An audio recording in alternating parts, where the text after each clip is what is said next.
You're going to use a story to let them know itong mga positive na to, itong mga positive adjectives and adverbs na gusto mo i-communicate.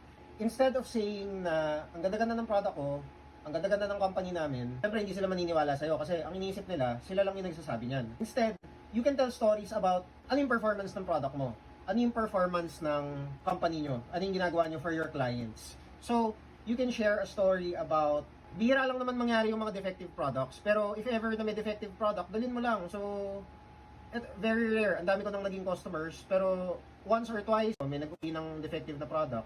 So, tinawag lang sa amin, ay defective. Ginawa namin, instead na sila yung nagpunta dito, may pinadala kami representative, pinick up yung product dun sa bahay nila. Tapos pinalta namin kagad.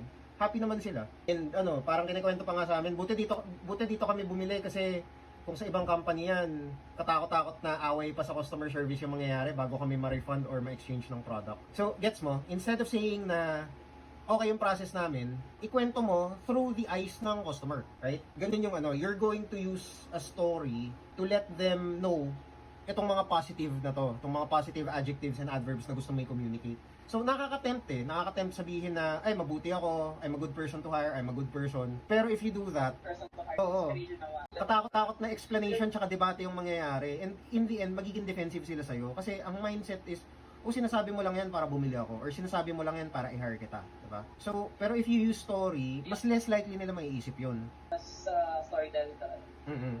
That's why, kino-convert ko lagi. Ano ba yung mga positive traits mo? O sige, i-convert natin into a story. Ano ba yung nangyari? Para pag-deliver mo, pasok yun. Ignores defense na approach.